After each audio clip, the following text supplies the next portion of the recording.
The crystal tumbler slipped from my fingers and shattered against the marble floor. I stared at the spreading pool of whiskey, watching it seep into the grout lines like blood into cement. My hands were shaking. They hadn't shaken in 10 years, not since the night I'd taken my father's place at the head of the Morelli family. I should clean that up before someone steps on the glass. The thought came automatically, the way all my thoughts did after a decade of service to this house.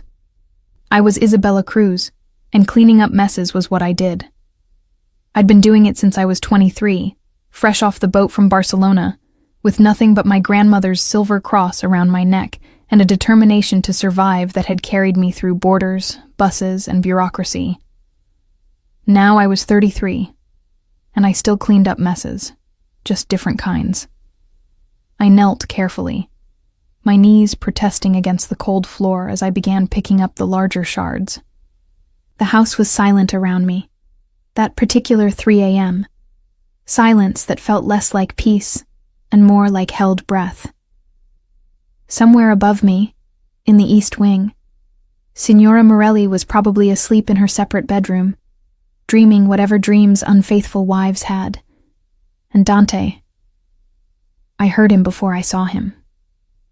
The sound of something heavy hitting a wall made me freeze, a piece of glass still clutched in my palm.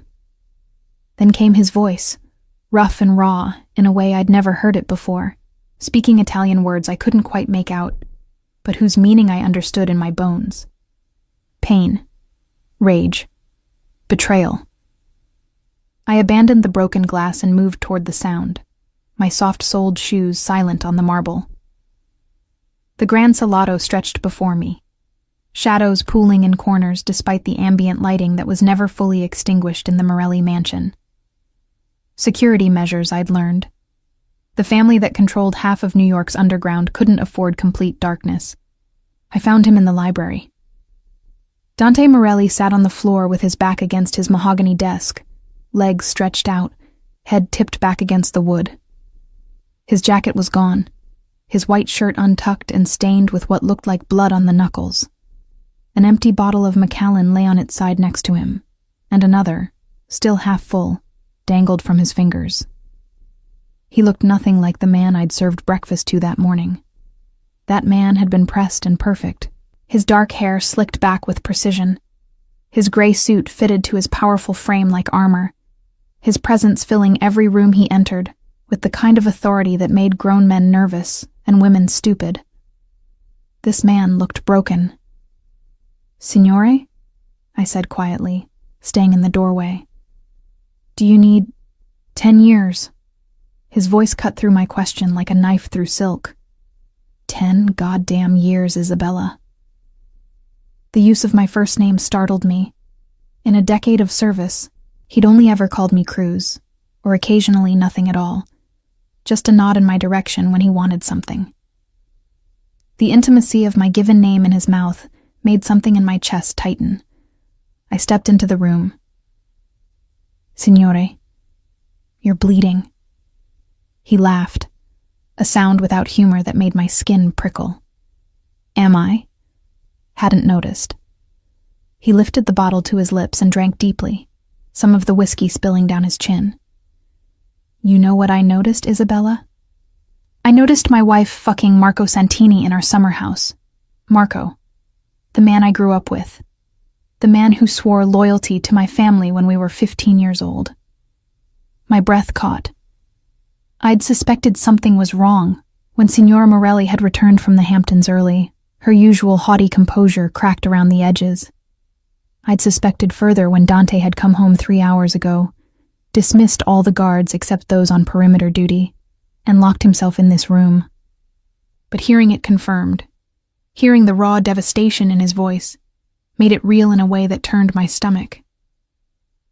"I'm sorry," I said, because what else could I say? What words existed for this kind of betrayal? "Sorry." He tested the word, rolling it around in his mouth like the whiskey. "Everyone's going to be sorry. Marco's going to be very fucking sorry when I—" He cut himself off, his jaw clenching so hard I could see the muscle jump. "You know what the worst part is? I stayed silent, letting him talk. I'd learned early in my service to the Morellis that sometimes silence was the greatest gift you could give someone. Space to fill with their own thoughts, their own pain. The worst part is that I should have seen it. The signs were all there. The late nights, the new perfume, the way she flinched when I touched her. He laughed again, that broken sound that made me want to gather him up like I would a wounded child. I'm Dante fucking Morelli. I can read a room full of liars like a book. I can spot a double cross from a mile away. But my own wife? My own oldest friend? I was blind. He tried to stand then, using the desk for leverage, but his legs gave out halfway up. I was moving before I thought about it, crossing the room in quick strides to catch him before he fell. My hands gripped his arms, feeling the solid muscle beneath the expensive cotton, the heat of him seeping through the fabric. Easy, I murmured, steadying him. Let me help you. He looked down at me, and for the first time in 10 years, really looked at me. His eyes were the color of dark amber in the low light, bloodshot and unfocused, but still sharp enough to make me feel seen in a way that was both uncomfortable and oddly thrilling. You're always here, he said, his voice slurring slightly. Every morning, every night, 10 years, and you're always here. Why?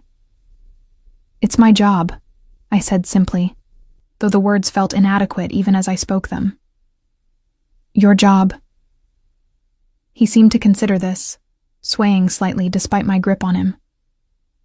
Do you have a husband, Isabella? A boyfriend? Someone waiting for you in whatever small room you go home to at night? The questions were invasive, inappropriate, but I answered anyway. No, signore. No one. Why not? Pretty woman like you. You should have someone. The compliment, casual and alcohol-soaked as it was, sent warmth spreading through my chest that I immediately tried to suppress. This was not the time. He was not himself. And I was not a foolish girl who mistook a drunk man's rambling for genuine interest. I have my work, I said, guiding him toward the door. And right now, my work is getting you upstairs before you hurt yourself. He let me lead him, his weight heavy against my side. His arm draped over my shoulders in a way that made me hyper-aware of every point of contact between us. We moved through the silent house slowly, his feet occasionally catching on nothing, his breathing heavy and uneven. She said she loved him, he mumbled as we reached the stairs. Said she'd loved him for years. Years, Isabella. While I was out there, building an empire, protecting this family, she was... His voice broke, and I felt him shudder against me. Don't think about it now, I said softly, helping him up the first step. One step at a time, signore. We climbed slowly, the grand staircase that usually echoed with footsteps now muffling our ascent. The paintings of Morelli ancestors watched us pass with their stern, painted eyes, judging or perhaps simply observing this latest chapter in their family's complicated history. By the time we reached his bedroom, the master suite in the west wing, far from where his wife slept, Dante was barely conscious. I'd been in this room countless times to clean, to change linens, to ensure everything was perfect for the man who demanded perfection in all things. But I'd never been here like this, with him leaning on me, trusting me to get him to safety. I guided him to the bed, easing him down onto the mattress. He caught my wrist before I could step back, his fingers wrapping around my arm with surprising strength for someone so intoxicated. Stay, he said, the word barely above a whisper. Just, don't leave me alone right now. Every professional instinct I had screamed that this was wrong, that I should call his personal assistant, his brother, anyone but remain here in his bedroom in the middle of the night. But the raw vulnerability in his voice, the desperate grip on my wrist, the way he looked at me like I was the only solid thing in a world that had just shattered around him, It all conspired to keep me frozen in place. "I'll stay until you fall asleep," I heard myself say.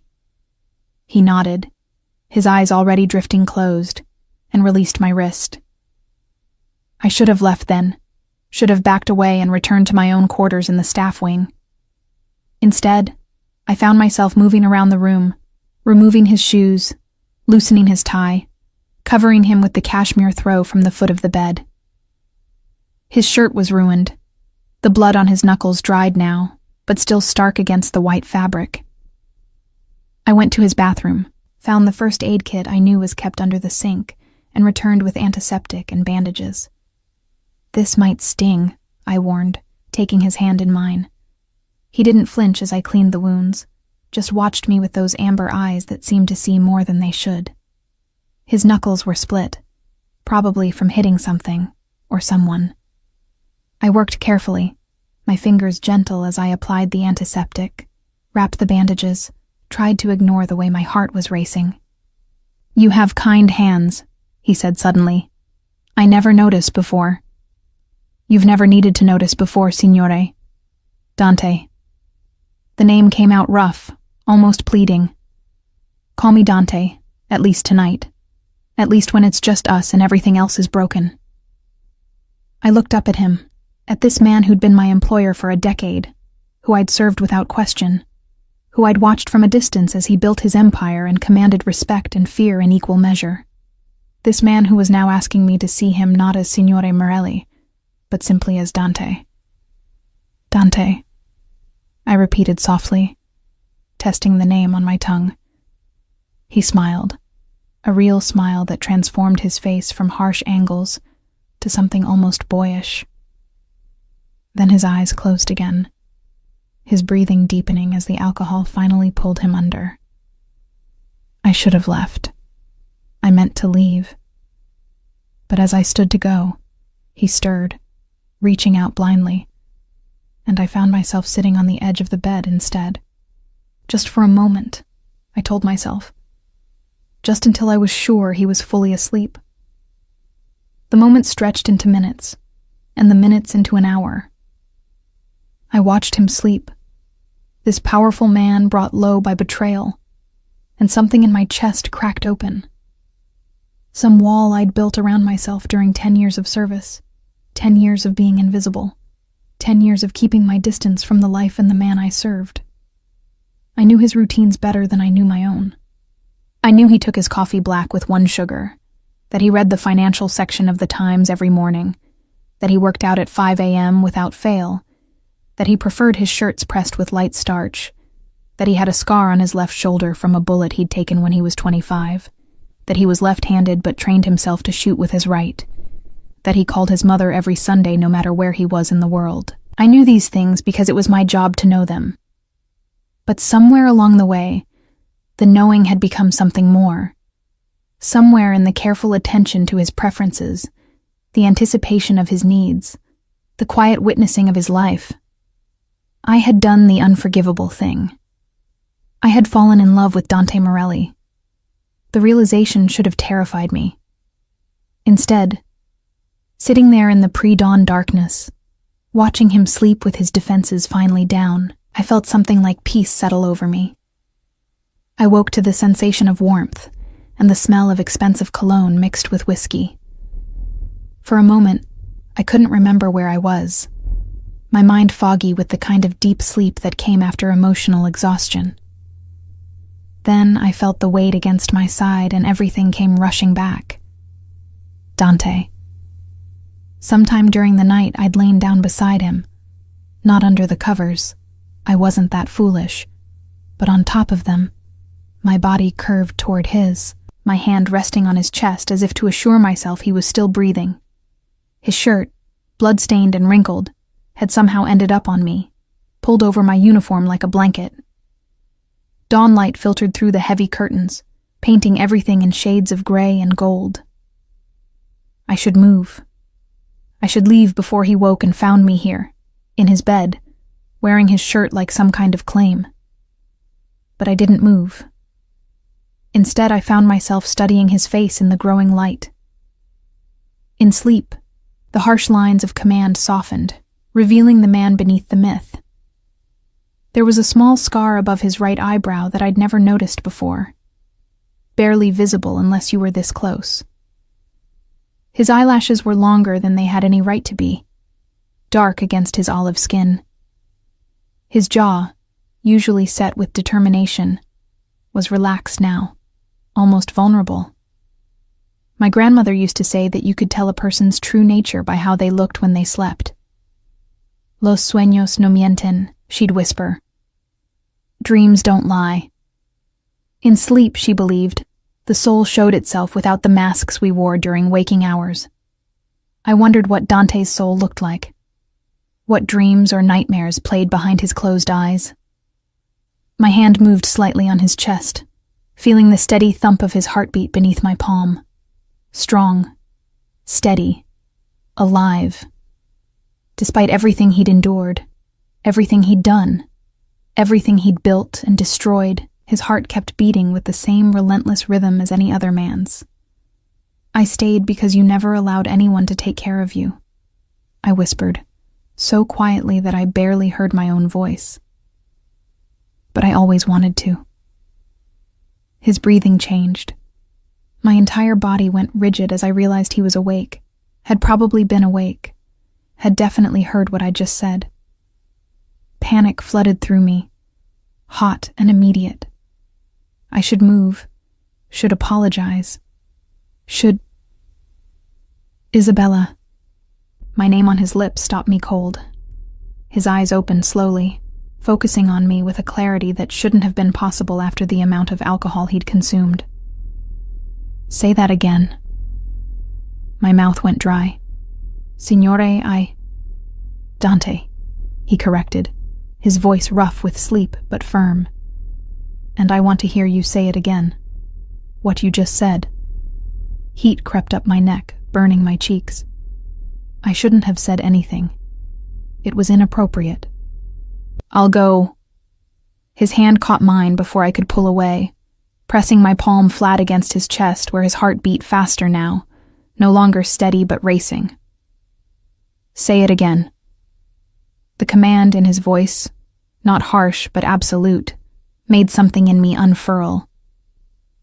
I stayed because you never let anyone take care of you, I repeated, meeting his eyes even as my voice shook.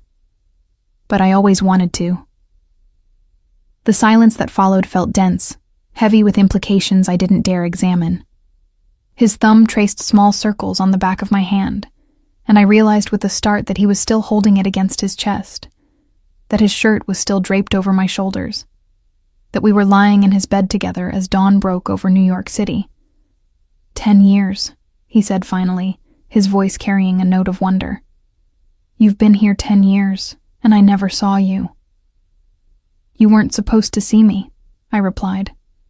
That's what good service is. Being there without being noticed. Fuck good service. The vulgarity, so at odds with his usual careful control, startled a small laugh from me. His eyes lit up at the sound. There. That's the first time I've heard you laugh. I laugh plenty, signore, Dante. Not around me. Never around me. He shifted slightly, propping himself up on one elbow so he could look down at me. The movement made his shirt slip off my shoulder, and his gaze followed it, tracking the exposed skin like he was seeing me for the first time. Why did you stay last night? You asked me to. That's not why. His eyes returned to mine, searching. You could have left the moment I fell asleep, but you didn't. You stayed. You put on my shirt. You lay down next to me like... He trailed off, seeming to struggle with the words. Like I cared what happened to you, I finished quietly. Because I do. The admission hung between us, naked and vulnerable. I waited for him to pull away, to remember who we were, employer and employee, Don Morelli and his maid, to put back all the barriers that should exist between us. Instead, he reached up and tucked a strand of hair behind my ear, his fingers lingering against my cheek. Why? Why do I care? I tried to keep my voice steady. Because in 10 years, I've watched you carry the weight of an entire empire on your shoulders. I've seen you make impossible decisions. Protect people who don't deserve your protection. Sacrifice your own happiness for your family's sake. I've seen you at your worst and your best, and I took a shaky breath. And I've never seen anyone take care of you. Not once. His jaw tightened, and for a moment I thought I'd said too much. Then he laughed, low and rough. You sound like you're describing someone else. A better man. I'm describing the man I've served for 10 years. The one who remembers every staff member's birthday, who paid for Rose's daughter's surgery without being asked, who makes sure the guards' families are taken care of when they're injured on the job. I shifted slightly, feeling the weight of his gaze. The man who's been bleeding from his knuckles for 12 hours and hasn't complained once. He glanced down at his bandaged hand, flexing it experimentally. You did this. You were hurt. I've been hurt before. You never offered to bandage me then. You never let me see you hurt before. The truth of that statement settled over us. In 10 years, I'd never seen Dante Morelli show weakness, never seen him anything but perfectly composed, perfectly controlled.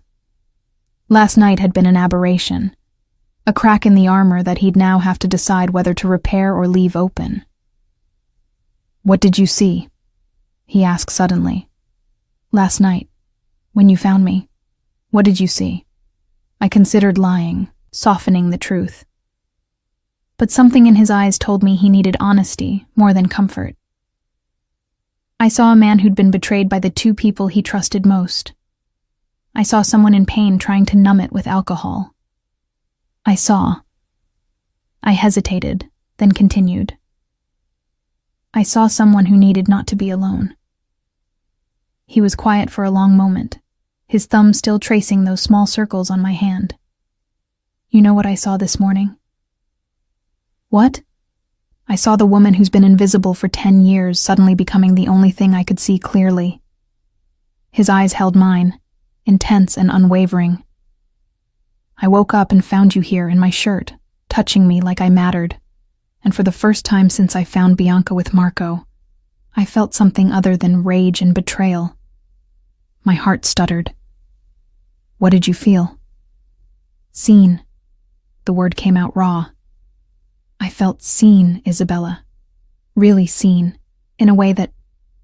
He cut himself off, pulling back slightly as if remembering himself. This is inappropriate. Yes, I agreed, but I didn't move to leave. You work for me. Yes. I'm married. Technically. I'm not a good man, Isabella. The things I've done, the things I'll have to do. I know, I interrupted softly. I've cleaned your study after meetings.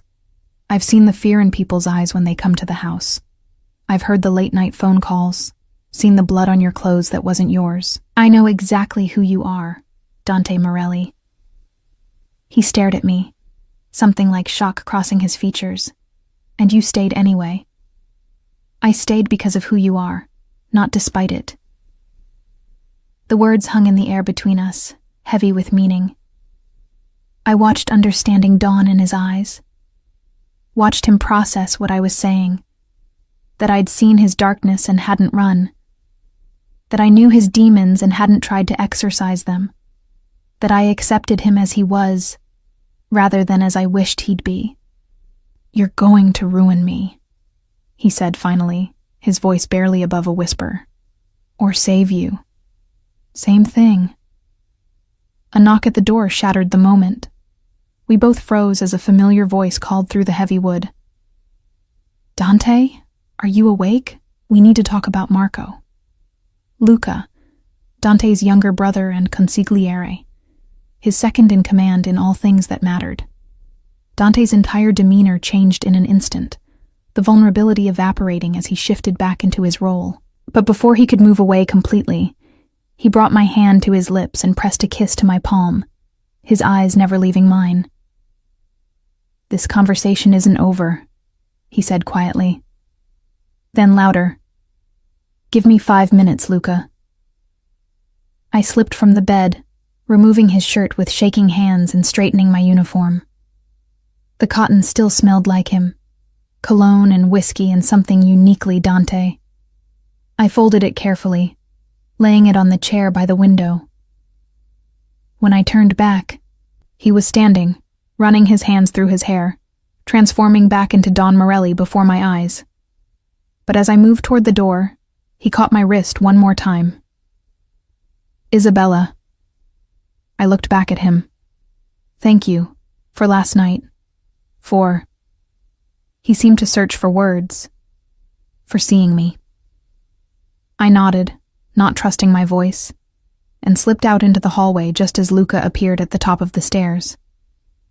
He gave me a curious look as we passed, but I kept my eyes down, falling back into my role as the invisible maid who saw everything and said nothing. But as I descended the stairs, I could still feel the ghost of Dante's lips on my palm, still hear his voice saying my name like a prayer, still see the way he'd looked at me in the dawn light like I was something precious he'd just discovered. Everything had changed. The house felt different after that morning. Or maybe I felt different. It was hard to tell where the change originated, whether the Morelli mansion had somehow shifted on its foundation, or whether I was simply seeing it through new eyes now that those eyes had witnessed Dante Morelli at his most vulnerable. I went about my duties with mechanical precision, the routines I'd perfected over 10 years providing a familiar framework, even as my internal world tilted off its axis. I supervised the morning cleaning, checked the inventory, coordinated with the chef about dinner, all while my mind replayed those moments in Dante's bedroom on an endless loop. Isabella, you're doing it again. I blinked, focusing on Rosa, the cook who'd become something close to a friend in my years here. She was watching me with knowing eyes as I stood at the kitchen counter, having apparently been stirring the same cup of coffee for the past 5 minutes. Doing what? I asked, though I knew exactly what she meant. That thing where you're here but not here. She wiped her hands on her apron and came to stand beside me. What's going on? You've been distracted all day. It's nothing. The lie tasted bitter on my tongue. Rosa snorted. I've known you for 8 years, mija.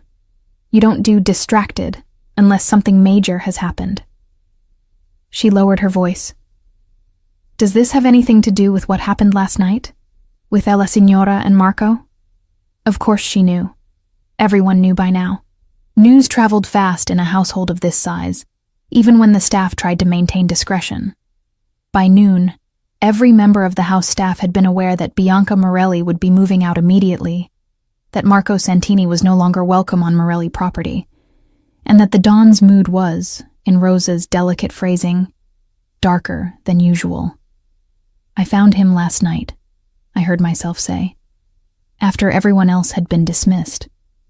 He was in the library, and he was. I struggled to find words that wouldn't betray the intimacy of those moments. He was hurt. Rosa's expression softened with understanding. And you took care of him. It wasn't a question, but I nodded anyway. Oh, Isabella. She said my name with a mixture of sympathy and concern. Be careful. I am being careful. No, you're not. I can see it in your eyes, that look. She touched my arm gently. I had that look once, years ago, before I came to work here, for a man who was wrong for me in every way that mattered. This isn't like that, I protested, even though I wasn't sure it was true. Isn't it? He's your employer, Isabella. And not just any employer. He's Dante Morelli, the man who runs half the city's underworld, the man whose wife just betrayed him with his oldest friend, the man who's about to go to war over that betrayal, and anyone near him when he does is going to get caught in the crossfire. Everything she said was true. I knew it was true.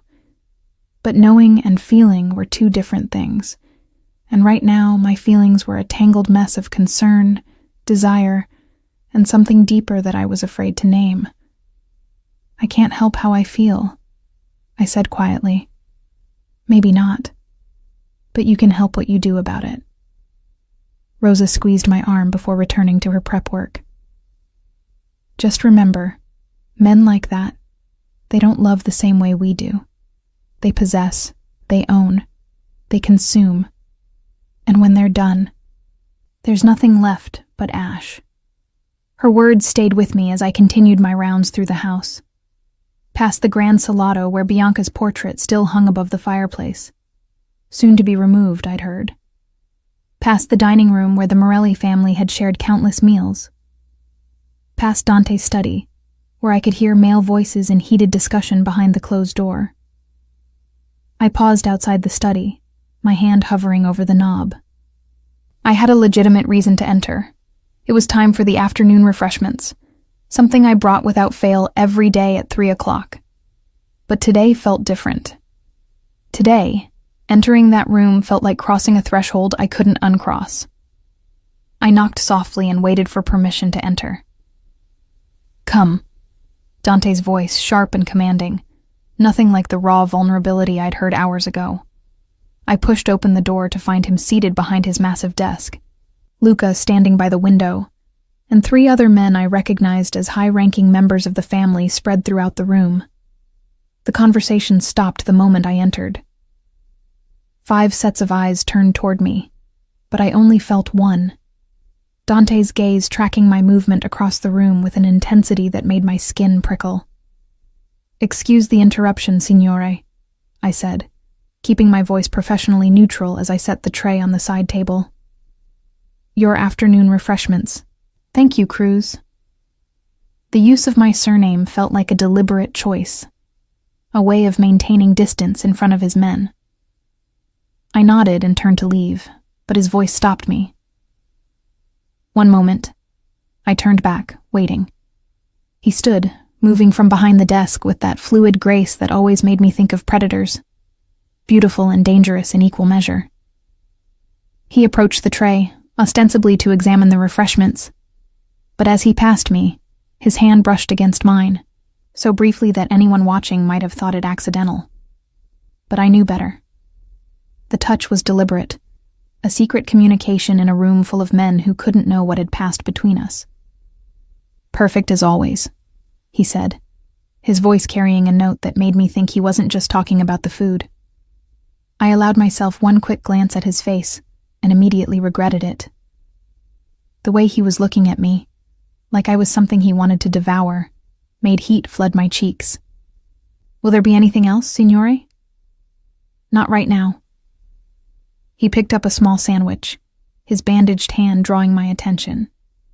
But I'll need to speak with you later, about the household arrangements now that there will be changes. The pause before changes felt weighted, significant. The other men in the room shifted, uncomfortable with the domestic topic, eager to return to whatever strategy they'd been discussing. I nodded and slipped from the room, my heart racing. The brief touch, the loaded words, the way he'd looked at me. It was all confirmation that last night hadn't been an aberration, hadn't been just the alcohol talking. Something had fundamentally shifted between us, and neither of us knew how to navigate this new territory. The rest of the afternoon passed in a haze of routine tasks performed by muscle memory, while my mind remained fixed on those few seconds in the study. I found myself touching the spot on my hand where his fingers had brushed, as if I could still feel the heat of him. It was dangerous. Rosa was right about that. Everything about this was dangerous. The timing, the circumstances, the power imbalance, the world he inhabited. A world where betrayal was met with violence, where loyalty was currency, and where someone like me had no protection beyond Dante's goodwill. But I'd spent 10 years being invisible, being safe, being smart. And where had it gotten me? To a small room in the staff wing, alone every night, watching life pass by from the margins. Maybe it was time to step into the light, consequences be damned. That evening, as the house settled into its nighttime rhythm, I found a note slipped under my door. It was written on expensive cardstock in Dante's distinctive handwriting, all sharp angles and controlled precision. Library. Midnight. D. My hands trembled as I read the 2 words over and over. This was a line we were about to cross, both of us going in with our eyes open. I could ignore the note, pretend I never received it, continue on with my life as if nothing had changed. But I knew I wouldn't.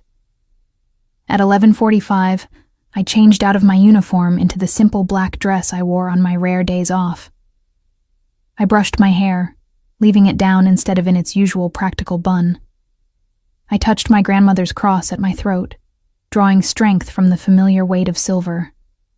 "Forgive me, abuela," I whispered, "but I have to know." The house was quiet as I made my way downstairs. Most of the staff already retired to their quarters.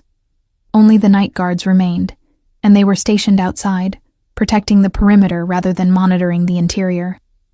The library door was ajar, soft light spilling into the hallway. I pushed it open slowly, my heart hammering against my ribs. Dante stood by the window, his back to me, hands in his pockets as he stared out at the darkened grounds. He'd changed from his business suit into dark slacks and a white shirt, the sleeves rolled up to expose his forearms. Without his jacket, he looked less like a mob boss, and more like what he might have been in another life.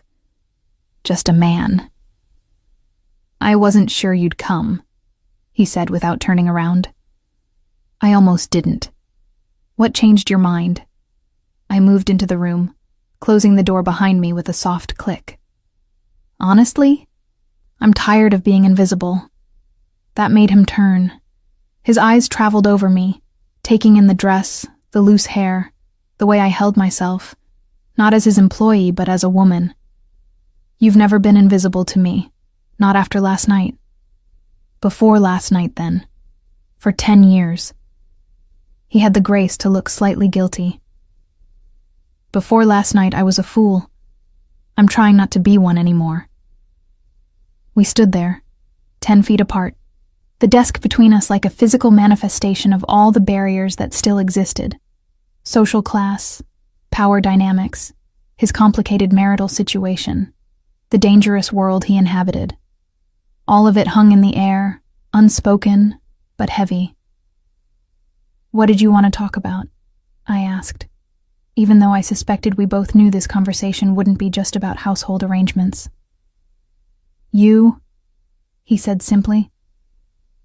"I want to know who Isabella Cruz really is. Not my maid. Not the woman who's served my family for 10 years. The woman beneath all that. The one who stayed with me last night when she had every reason to leave." The request was so unexpected, so personal, that I found myself momentarily speechless. In 10 years, no one in this house had asked me about myself. I was Cruz, the reliable maid who showed up on time, did her job without complaint, and disappeared into the background when not needed. But Dante was asking me to be more than that. He was asking me to be seen. "I don't know where to start," I admitted, my hands clasped in front of me to keep them from shaking. "Start at the beginning." Dante moved around the desk, leaning against it with his arms crossed over his chest. The posture was casual, but his eyes remained intense, focused entirely on me. "Where are you from? How did you end up here?" I took a breath, steadying myself. "Barcelona. I grew up in a small apartment in the Gothic Quarter with my grandmother. My parents died when I was young. A car accident. So it was just abuela and me." "She raised you." "She raised me," I confirmed, touching the cross at my throat. "She was a seamstress, worked from home making custom dresses for wealthy women. I used to sit and watch her work for hours, the way her hands moved with such precision and care.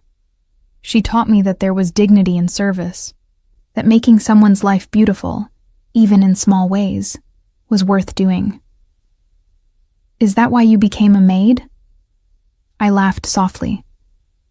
"No. I became a maid because I needed money, and it was the only job available when I first came to America. But I stayed a maid because of what Abuela taught me, that there's value in doing something well, even if others don't notice. Dante was quiet for a moment, processing this. What brought you to America? This was the part I rarely spoke about, the wound that had driven me across an ocean. A man. I saw his expression shift slightly, something like jealousy flickering in his eyes. Not like that. My grandmother got sick. Cancer. The treatment was expensive, more than we could afford. A man I'd known growing up, someone I trusted, offered to help. He said he had connections in America, that he could get me a job that paid well, enough to send money back for Abuela's treatment. But there was a catch. There's always a catch. I moved to the window, needing to look at something other than Dante's intense gaze. When I got here, I found out the job he'd arranged was not what he'd promised. He wanted me to work in one of his clubs, not as a waitress. I felt more than saw Dante's body tense, heard the dangerous edge enter his voice. Did he— No, I interrupted quickly. I got away before. I ran. I had enough money for a few days in a cheap hotel while I looked for real work. That's when I saw the ad for a housemaid position at the Morelli estate. I applied. Mrs. Morelli hired me on the spot, and I've been here ever since. What happened to your grandmother? The familiar ache squeezed my chest. She died 3 months after I got here. By the time I'd saved enough to pay for treatment, it was too late. The cancer had spread.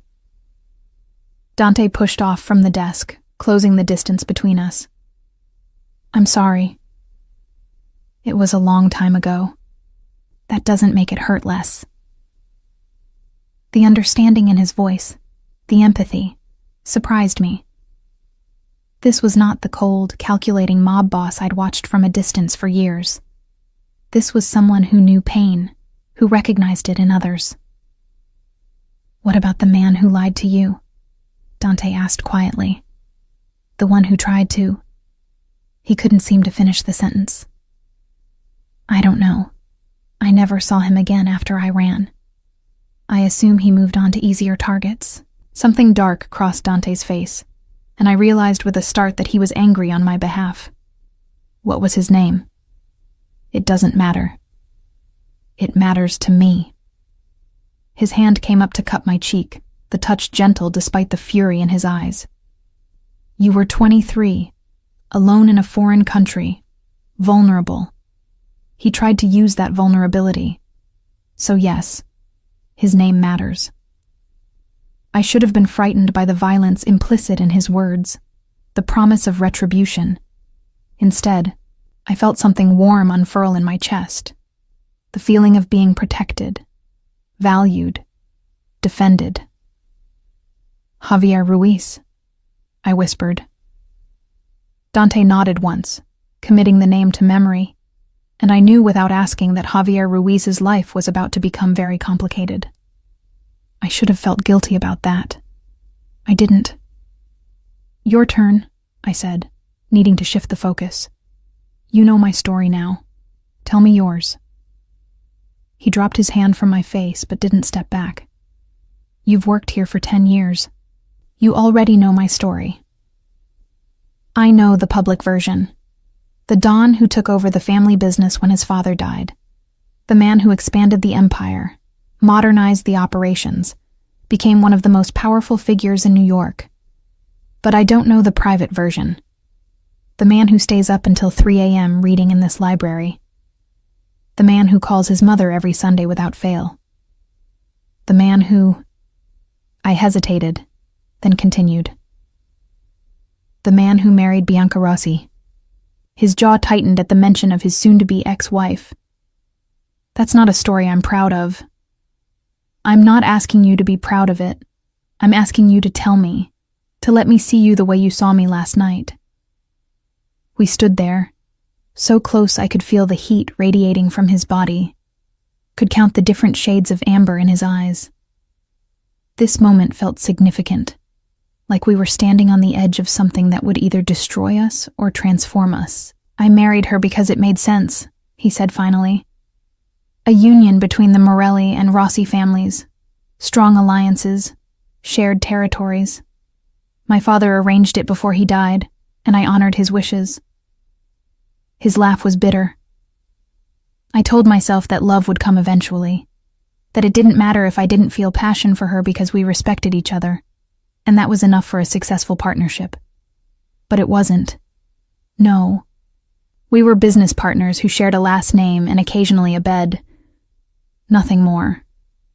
I worked 18-hour days, she ran her social circles, and we both pretended that was enough. He paused. When I found her with Marco, I wasn't just angry about the betrayal. I was angry because I realized I'd wasted 10 years of my life on something hollow. I'd built an empire but forgotten to build a life. The vulnerability in his admission made my chest ache. "What do you want now? If you could have anything, what would you choose?" "You really want to know?" I nodded.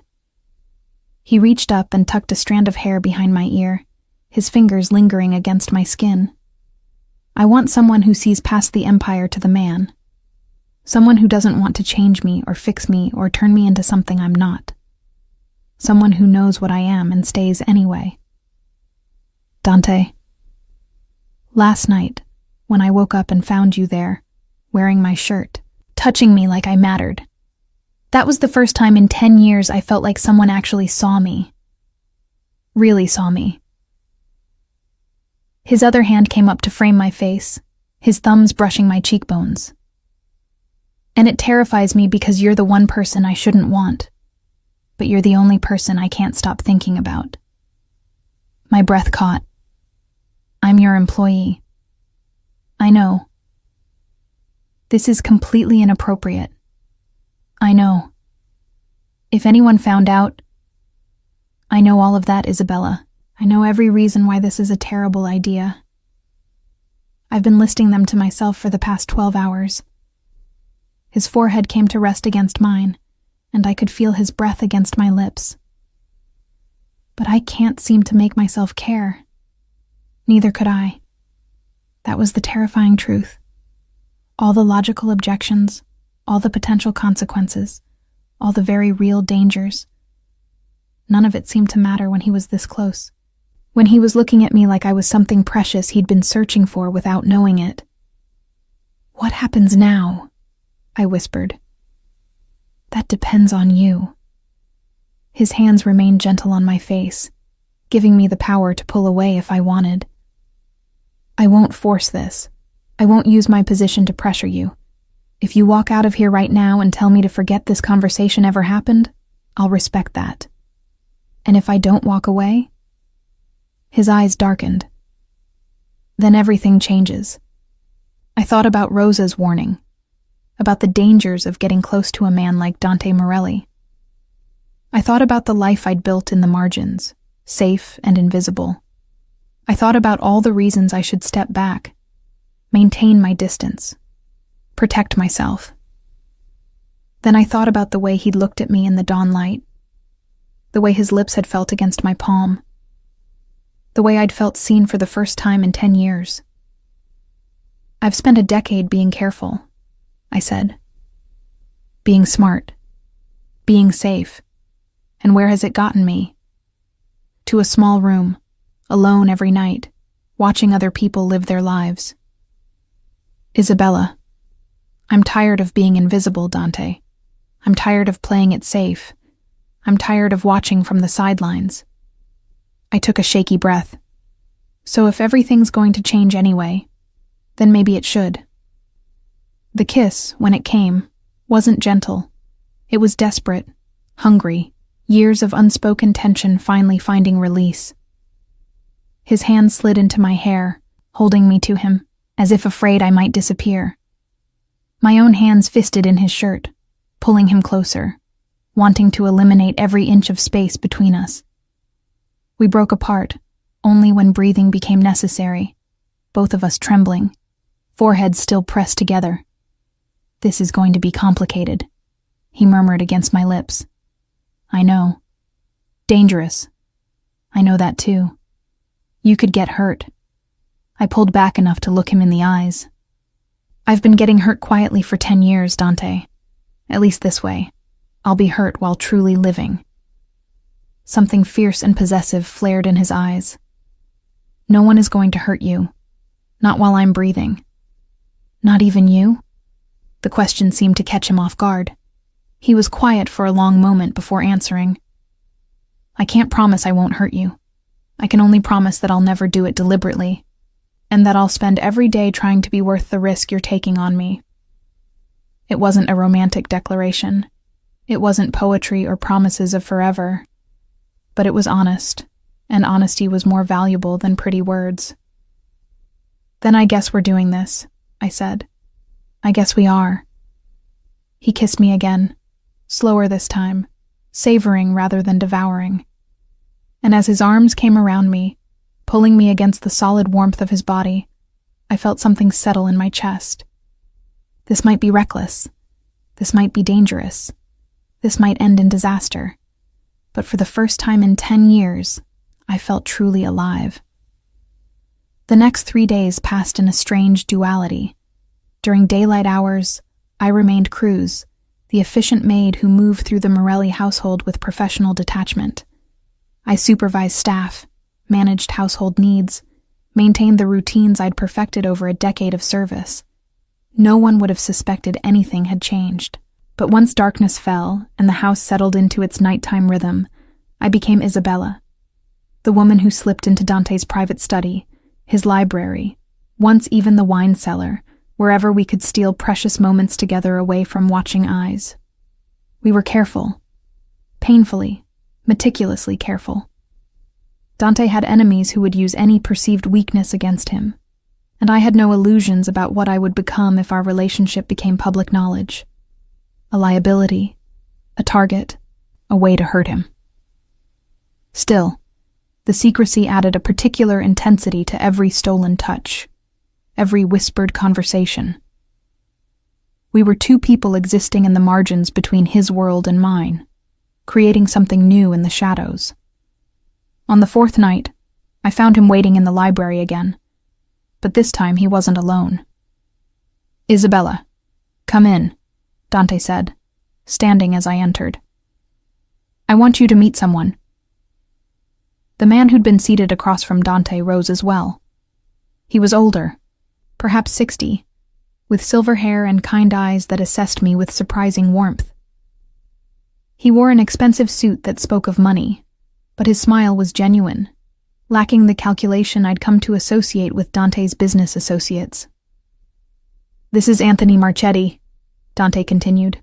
"My family's attorney for the past 30 years. Tony, this is Isabella Cruz." I offered my hand, confused about why I was being introduced to Dante's lawyer. "Signore Marchetti, please, call me Tony." His handshake was firm, respectful. "Dante has told me a great deal about you." My eyes flew to Dante, alarm flooding through me. We'd agreed to be discreet, to tell no one until... "Tony knows everything," Dante said, reading my expression. "And he's here to help ensure you're protected." "Protected from what?" Tony gestured for me to sit. Once I was settled, he opened a folder on the table before him. "From the complications that tend to arise when someone becomes important to a man in Dante's position. I understand the two of you have developed a personal relationship?" Heat crept up my neck, but I forced myself to answer honestly. "Yes." "Good. Then we need to discuss some practicalities." Tony pulled out several documents. "First, your current employment status. Right now, you work directly for the Morelli household. That creates certain legal complications if the relationship becomes public. Claims of harassment, abuse of power, that sort of thing. We're going to restructure your position." I looked at Dante bewildered. "I don't understand." "You're being promoted," Dante said, a slight smile playing at his lips. "You're no longer the head housekeeper. As of tomorrow, you'll be the household manager for all Morelli properties. The primary residence, the summer house, the apartment in the city, It's a legitimate executive position with a salary to match, complete independence in hiring and managing staff, and most importantly, it reports directly to Tony's office rather than to me personally. That way, Tony continued, if anyone questions the relationship, we can demonstrate clear professional separation. You have your own authority structure, your own budget, your own domain. Dante cannot fire you, cannot punish you professionally, cannot leverage his position over you in any way. My head was spinning. But why? Because I won't have anyone suggesting you're with me because you have no choice, Dante said, his voice firm. This relationship, whatever it becomes, has to be your choice. Freely made, without any professional pressure or economic coercion. I stared at him, overwhelmed by the lengths he was going to in order to protect me, to give me power in a situation where I had none. There's more, Tony said gently. We need to discuss living arrangements. Living arrangements? You currently reside in the staff wing, Dante said. That needs to change. We're converting the East Wing apartment, the one Bianca used to occupy, into an independent residence for you. Separate entrance, separate security, your own space. You'll still be on the property, but you'll have complete privacy and autonomy. Dante, this is too much. It's not enough, he interrupted. Isabella, listen to me. My world is dangerous. The people in it are dangerous. If we're going to do this, you need to be protected in every possible way. Legally, financially, physically. This isn't about control. It's about ensuring that if something happens to me, you're not left vulnerable.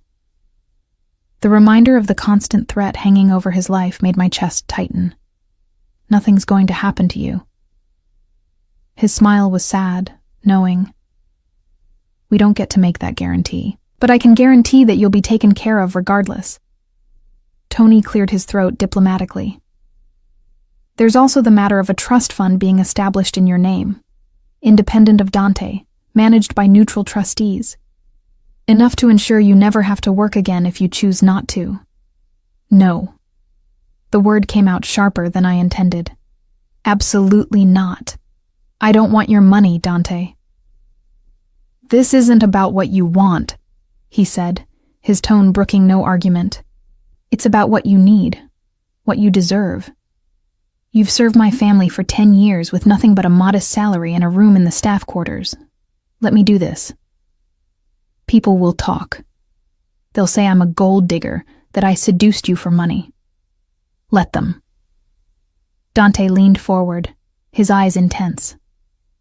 I don't care what people say. I care about your safety and security. That's all that matters. We argued for another 20 minutes, but ultimately I knew I'd lost.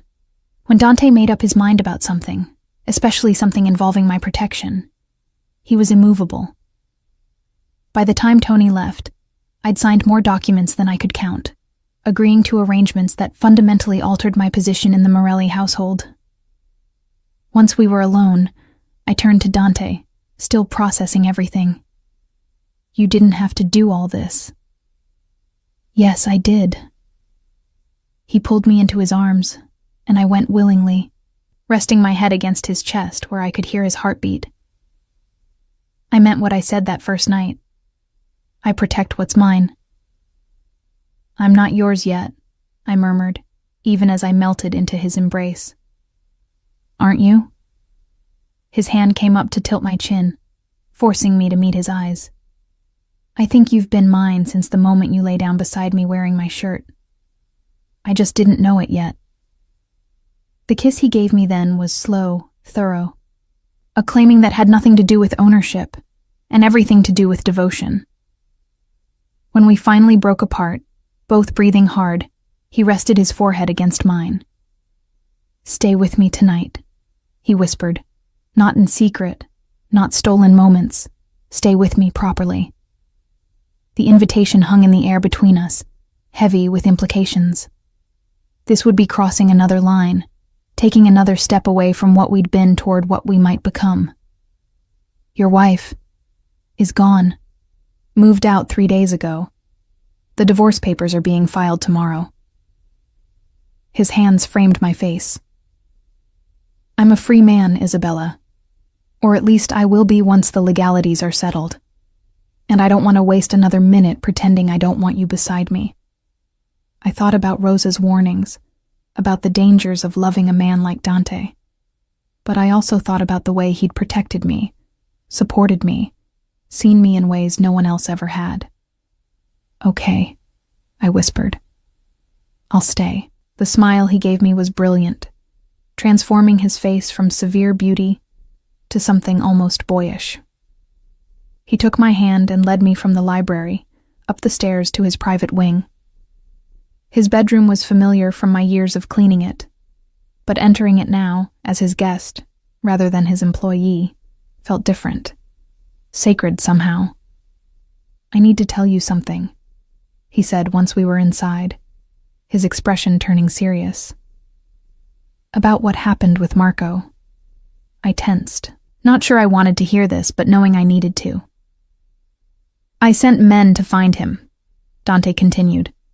They brought him back 2 nights ago. We talked. The pause before talked told me exactly what kind of conversation it had been. Is he dead? No, though he probably wishes he was. Dante's jaw tightened. He told me things about Bianca, about their affair. It had been going on for 3 years. 3 years, Isabella. Right under my nose. The pain in his voice made me want to gather him close, to comfort him the way he'd been comforted that first night. But I sensed he needed to finish this confession first. He also told me something else, something that made me realize how blind I'd been. Dante moved to the window, looking out at the darkened grounds. He said Bianca used to laugh about me, about how I was always working, always focused on the business, never paying attention to her. She called me cold, distant, said I was more married to the family than to her. That's not true, I said fiercely. You're not cold, aren't I? He turned back to me.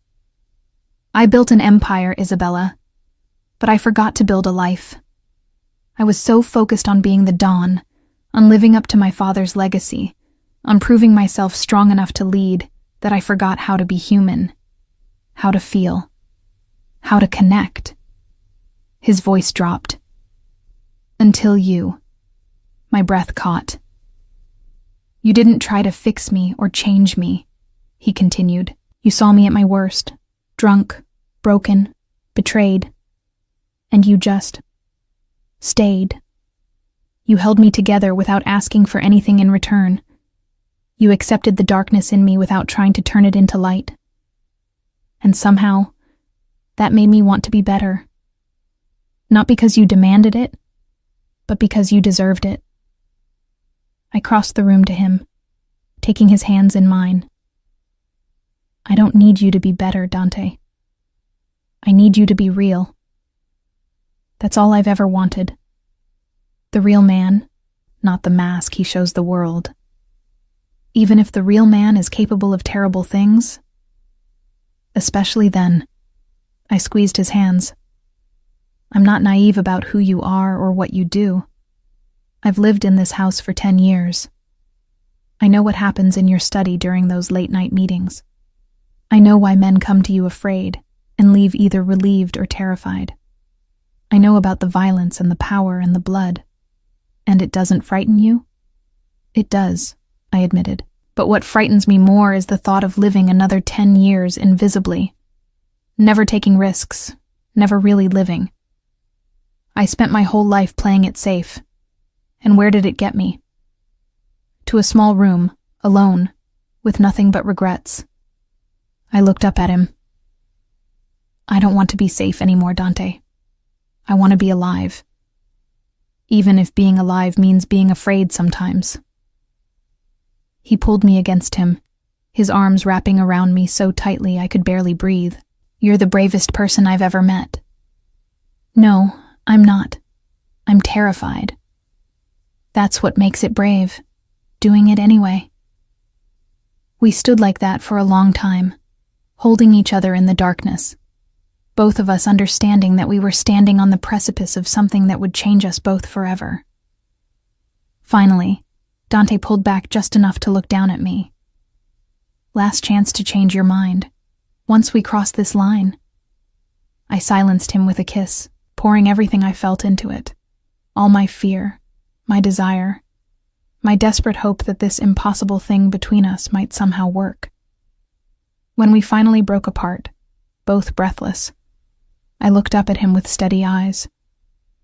"I already crossed the line the moment I lay down beside you that first night. Everything since then has just been admitting it." His smile was slow, full of promise and heat. "Then let's stop pretending." What happened next was not the desperate coupling I'd imagined in my secret fantasies. It was slow, reverent. Dante treating my body like something precious he'd been entrusted to protect. He learned every curve, every sensitive spot, every place that made me gasp or sigh or call his name. And afterward, lying in his arms with moonlight streaming through the windows, I felt something settle in my chest. A rightness, a sense of belonging that had nothing to do with possession, and everything to do with choice. "I love you," Dante whispered against my hair. "I don't know when it happened or how, but I love you." The words should have terrified me. Instead, they felt like coming home. "I love you too," I whispered back. "God help us both." His laugh was quiet, tinged with understanding. "God stopped helping me a long time ago, Tesoro. But maybe you're my redemption." "Or maybe we're each other's damnation," I suggested, only half joking. "Even better." He pulled me closer. "At least we'll burn together." The next 3 weeks passed in a blur of transition. Bianca formally moved out, taking nothing but her personal belongings and leaving behind any pretense that their marriage had ever been real. The divorce papers were filed, uncontested, with terms so generous that even Tony seemed surprised when Dante signed them without argument. "I don't want her money," Dante explained when I questioned his decision to let her keep everything. "I want her gone, and if writing a check makes that happen faster, it's worth it." My new position as household manager became official, complete with an office in the main house and a staff that reported directly to me. The change in power dynamics was immediate and uncomfortable. People who'd once been my equals now deferred to me, seeking my approval for decisions they'd previously made independently. Rosa was the only one who treated me the same, though even she kept her warnings about Dante to herself now. "Just be careful, mija," she'd said once, squeezing my hand. "And remember, if you ever need help, I'm here." The East Wing apartment that became my new home was beautiful in a way that still made me uncomfortable. High ceilings, expensive furnishings, a view of the gardens that took my breath away every morning. It was more luxury than I'd experienced in my entire life, and some mornings I woke up expecting to find myself back in my small room in the staff quarters. The whole thing revealed as an impossible dream. But then Dante would appear at my door, coffee in hand, that soft smile reserved only for me transforming his usually severe features, and I'd remember. This was real. We were real. The threat we'd been expecting finally materialized on a Tuesday afternoon. I was in my office reviewing the household accounts when Luca appeared in the doorway, his expression grim. "Isabella, we have a situation. Dante needs you in the study. Now." The urgency in his voice sent ice through my veins. I followed him through the house, my heart pounding as various scenarios played through my mind. An attack, an ambush. Someone had come for Dante, and the study was crowded with men I recognized as Dante's inner circle. They all turned as I entered, their expressions ranging from concern to calculation. But I only saw Dante, standing behind his desk, with a piece of paper clutched in his hand, his face carved from stone. "What is it?" I asked, moving to his side. He handed me the paper without speaking. It was a photograph, grainy, clearly taken from a distance, but unmistakable. It showed Dante and me in the garden 3 nights ago, his arms around me, my face tilted up to his as we kissed. Below the photograph, 3 words in rough block letters. We know everything. When did this arrive? I asked, my voice steadier than I felt. An hour ago, Luca answered. Hand-delivered to the front gate by a kid who said a man paid him $20 to drop it off. We've got people tracking him down now, but... It's the Bratva, Dante interrupted, his voice cold. It has to be. This is exactly their style, psychological warfare before the real attack. The Bratva, the Russian Mafia. Dante had mentioned them before, in the context of ongoing territorial disputes and occasional skirmishes for control of certain operations, but I'd never imagined they'd use me as a weapon against him. So what do we do? I asked. Every man in the room looked at me with varying degrees of surprise, as if they hadn't expected me to ask that question, as if they'd expected me to panic, or fall apart, or demand to be hidden away somewhere safe. Dante's expression softened slightly as he turned to me. We protect you. That's priority 1. You'll have guards. That's not what I asked. I took the photograph from him, studying it with a calmness I didn't feel. I asked what we do. Not what you do to protect me. What we do as a team. Something flickered in his eyes. Surprise, pride, maybe a little fear. Isabella. They're using me against you, I continued, looking around the room at these men who'd spent years in Dante's service. They think I'm a weakness, a pressure point they can exploit. So we use that. We let them think they're right, and we turn their own strategy against them. Luca's eyebrows rose. You're suggesting we bait them? I'm suggesting we stop letting them dictate the terms of engagement. I looked at Dante. You told me once that you're always 3 moves ahead of your enemies, so be 3 moves ahead of this one. The silence in the room was profound. Then Dante laughed, a real laugh that held genuine amusement, and something that sounded almost like joy. You know what? He said, pulling me against his side. You're absolutely right. Gentlemen, it appears we have a strategist in our midst. What followed was 3 hours of intense planning. I listened as Dante and his men outlined the current situation with the Bratva, territorial disputes in Brighton Beach, conflicts over shipping routes, a recent incident where one of the Morelli operations had interfered with a Russian money laundering scheme. They've been looking for an opening to strike, Dante explained. Something that would hurt us publicly, embarrass us, make us look weak. A relationship between me and my former maid, a woman with no family, no protection, no connections. That's exactly the kind of target they'd go after. So we give them what they want, I said, the plan forming as I spoke. We make me visible. Very visible. I attend events with you, appear in public, make myself an obvious target. And when they make their move, we're ready, Luca finished, understanding dawning in his eyes. Christ, that's risky. It's all so smart, Dante said, though his expression was troubled. But Isabella, you understand what you're volunteering for. You'd be walking around with a target on your back. I already have a target on my back, I countered. This photograph proves that.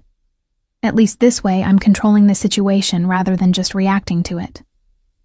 We argued for another hour, Dante trying to find ways to minimize my risk, me insisting that half measures wouldn't work. In the end, we compromised on a plan that put me in the public eye while surrounding me with invisible protection. The following week, I attended my first public event as Dante's acknowledged partner. The charity gala was held at one of Manhattan's most prestigious hotels, attended by the city's elite, politicians, business leaders, socialites, and, inevitably, members of various criminal organizations who'd learned to hide in plain sight among respectable society. I wore a dress Dante had chosen, deep emerald silk that transformed me into someone I barely recognized. His mother's diamond earrings glittered at my ears, a deliberate statement of acceptance and claiming. And on my arm, Dante himself, devastating in a tailored tuxedo, his hand possessive at the small of my back. "You're beautiful," he murmured as we entered the ballroom, and terrified, try to breathe to sorrow. "Easy for you to say," I whispered back. "You're used to this world, and you're stronger than you think." He pressed a kiss to my temple, a public display of affection that caused ripples through the crowd. "Just stay close to me. And remember, Marco, Gio, and 3 others are scattered throughout the room. You're safe." I wasn't sure I believed that, but I nodded anyway. The evening passed in a blur of introductions and careful conversations. People who'd never noticed me during my years of invisible service now studied me with calculation, trying to determine who I was and what I meant to Dante Morelli. Some were kind, welcoming me with genuine warmth. Others were coldly assessing, clearly viewing me as an interloper who'd somehow seduced their way into a position of power. And then there were the Russians. I felt them before I saw them. A shift in the energy of the room, a sudden tension that made the guards scattered throughout the space go on alert. Dante's hand tightened on my waist as a group of men approached.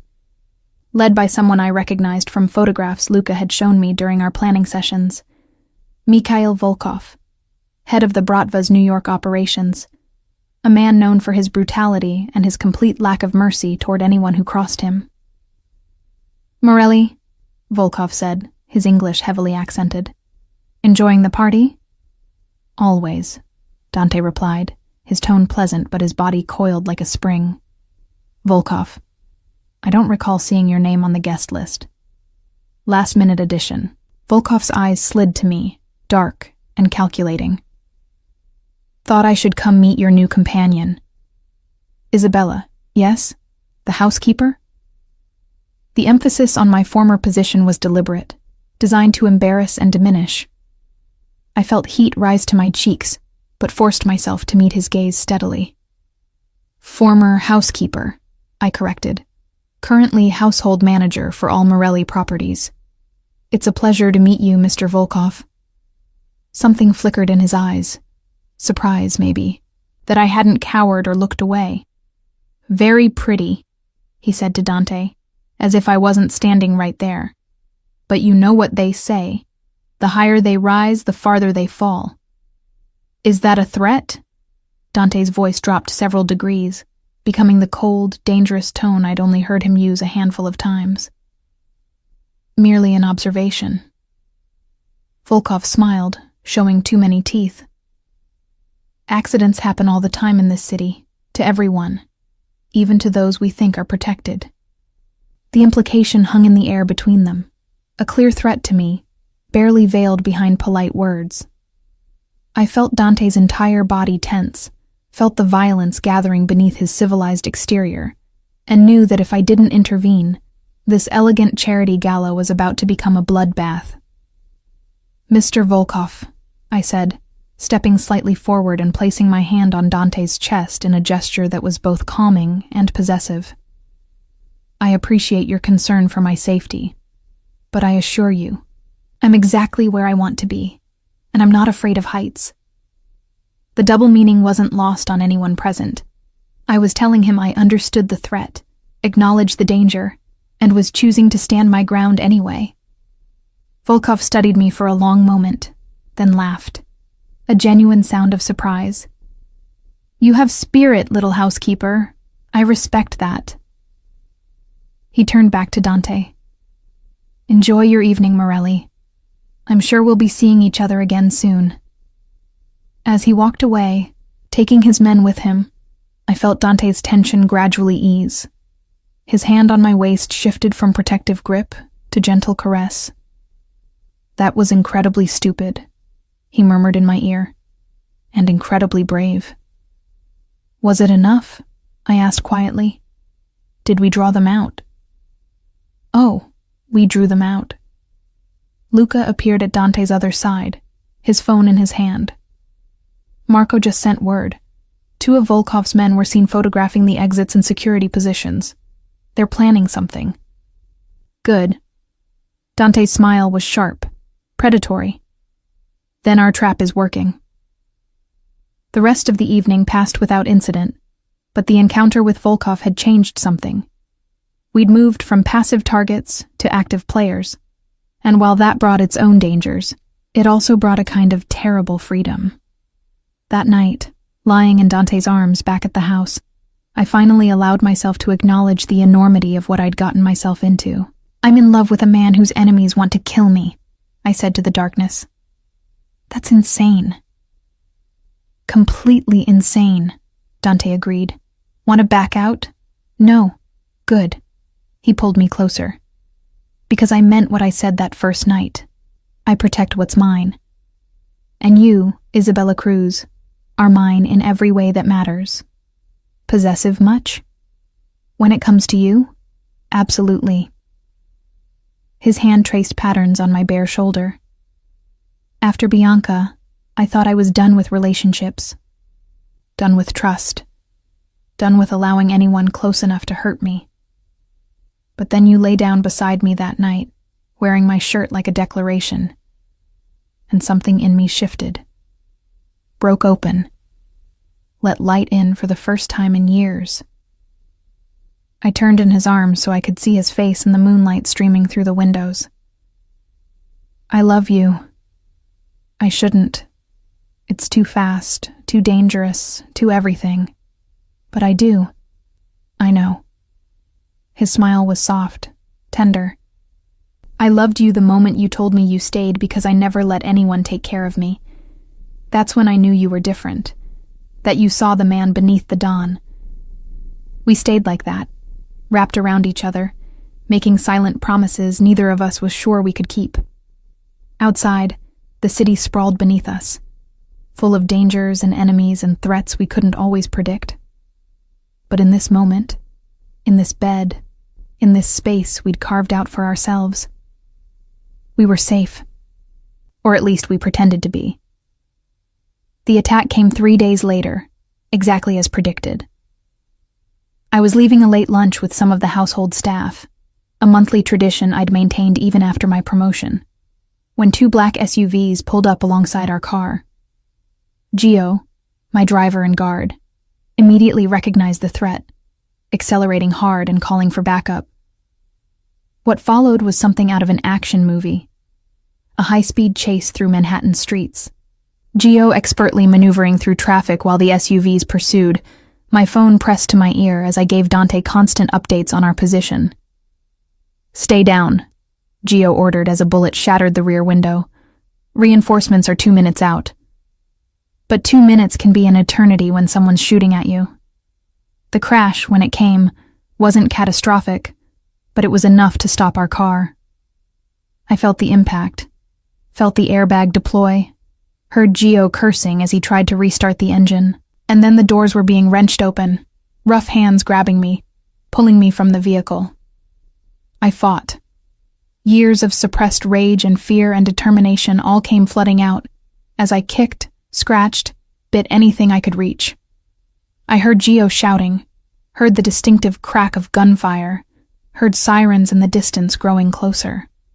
Then I heard Dante's voice, roaring with a fury that made everything else seem quiet by comparison. "Get your fucking hands off her!" What happened next is still somewhat blurred in my memory. I remember being released suddenly, stumbling back against the car. I remember Dante appearing, flanked by what seemed like an army of his men, all of them armed and deadly serious. I remember the Russian who'd been holding me backing away, hands raised, realizing too late that he'd walked into a trap. Because that's what it had been, a trap. Bait carefully laid to draw out our enemies and eliminate them in one decisive move. Within minutes, it was over. The Russians were subdued, disarmed, and being loaded into vehicles to be taken somewhere I didn't ask about. And Dante was there, his hands on my face, his eyes wild with a mixture of fear and fury and relief. "Are you hurt?" he demanded, his fingers gentle despite the violence of his tone. "Did they hurt you?" "I'm fine," I managed, though I was shaking so hard I could barely stand. "Dante, I'm fine.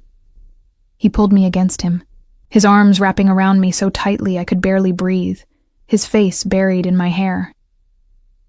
When I heard shots, he whispered, his voice raw.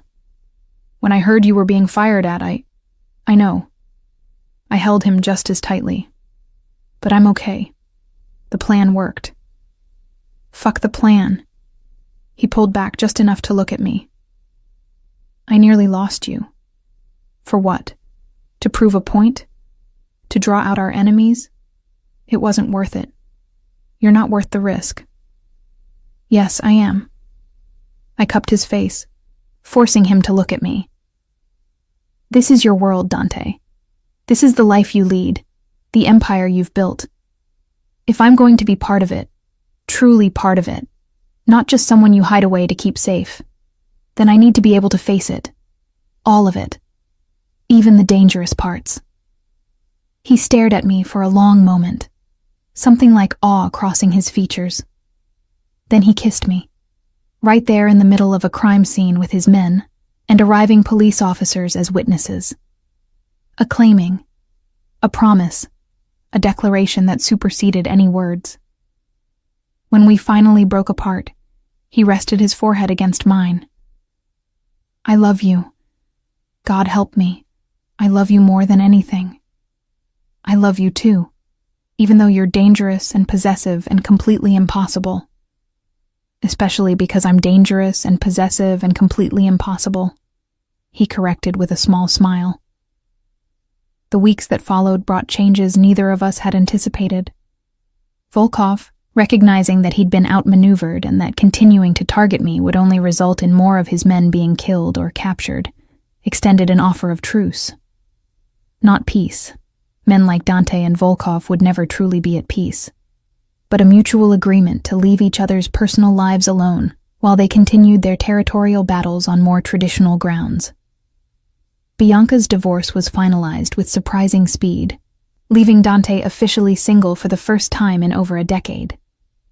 Tony began quietly preparing paperwork for another kind of legal bond, one that Dante and I had discussed in quiet moments when the future seemed possible rather than merely aspirational. And I settled into my new role, not just as household manager, but as Dante's partner in the truest sense. I attended meetings when my insight was needed, offered perspectives that his men didn't always consider, helped bridge the gap between the business world and the human cost of their decisions. Rosa was right about one thing. Loving a man like Dante was dangerous. But what she hadn't understood was that the danger wasn't in who he was, but in how completely he loved. Dante didn't love halfway. He didn't do anything halfway.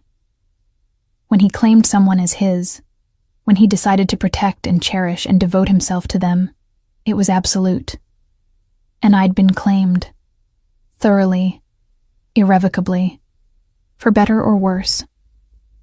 6 months after that first night when I'd found him broken in his library, Dante took me back to that same room. The space where everything had changed, where I'd stopped being invisible and started being seen. I have something for you, he said, pulling a small velvet box from his pocket. My heart stuttered. Dante, let me finish. He opened the box to reveal a ring, not ostentatious, not flashy, but beautiful in its simplicity. A single diamond set in platinum, elegant and understated. I know it's fast. I know people will say we're rushing, that you're too young, that I'm too dangerous, that this will never work. But I don't care what people say. I care about you, about us, about the life we're building together. He took my hand, his eyes never leaving mine. Isabella Cruz, you saw me at my worst and stayed. You accepted my darkness without trying to turn it into light. You walked into danger to protect what we were building.